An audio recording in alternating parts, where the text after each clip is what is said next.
बुद्ध ने मध्य मार्ग के सिद्धांत के साथ शुरुआत की, जिसका अर्थ यह है कि आत्मज्ञान का मार्ग आत्मभोग और आत्मत्याग की चरम सीमाओं के बीच है। तब बुद्ध ने 4 आर्य सत्यों की व्याख्या की, जो हैं: जीवन दुख है, दुख तृष्णा से प्रेरित है, दुख और तृष्णा से मुक्त होने का एक मार्ग है, और वह मार्ग अष्टांगिक मार्ग है। यह समझना महत्वपूर्ण है कि केवल किसी चीज पर विश्वास करना या चीजों की लालसा न करने के लिए इच्छा शक्ति का उपयोग करने का प्रयास करना बौद्ध धर्म नहीं है। इस उपदेश के बाद बुद्ध लगभग 40 वर्षों तक शिक्षा देते रहे, और उनकी लगभग सभी शिक्षाएं चौथे आर्य सत्य, जो कि अष्टांगिक मार्ग है, के किसी न किसी पहलू को छूती रहीं। बौद्ध धर्म पथ का अभ्यास है। पहले 3 सत्यों के भीतर पथ के लिए सैद्धांतिक समर्थन पाया जा सकता है, लेकिन पथ का अभ्यास आवश्यक है। इस उपदेश में 2 और महत्वपूर्ण सिद्धांत प्रस्तुत किए गए। एक है अनित्यता।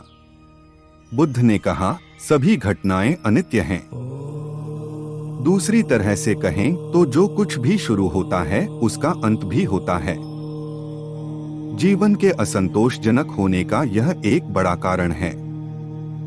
लेकिन यह भी मामला है कि चूंकि हर चीज हमेशा बदलती रहती है, इसलिए मुक्ति संभव है।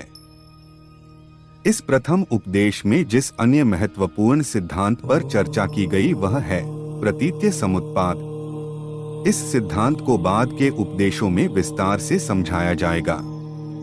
बहुत सरलता से यह सिद्धांत सिखाता है कि घटनाएं या तो चीजें या प्राणी अन्य घटनाओं के साथ अंतरस्वतंत्र रूप से मौजूद होती हैं। सभी घटनाओं का अस्तित्व अन्य घटनाओं द्वारा निर्मित स्थितियों के कारण होता है। चीजें इसी कारण से अस्तित्व से बाहर हो जाती हैं। इस पूरे उपदेश में बुद्ध ने प्रत्यक्ष अंतर्दृष्टि पर बहुत जोर दिया। वह नहीं चाहते थे कि उनके श्रोता उनकी कही बातों पर विश्वास कर लें, बल्कि उन्होंने सिखाया कि यदि वे पथ का अनुसरण करेंगे तो उन्हें स्वयं सत्य का एहसास होगा। धम्मचक्कपवत्तन सुत्त के कई अनुवाद हैं जिन्हें ऑनलाइन ढूंढना आसान है। थनिसारो भिक्खु के अनुवाद हमेशा विश्वसनीय होते हैं, लेकिन अन्य भी अच्छे होते हैं।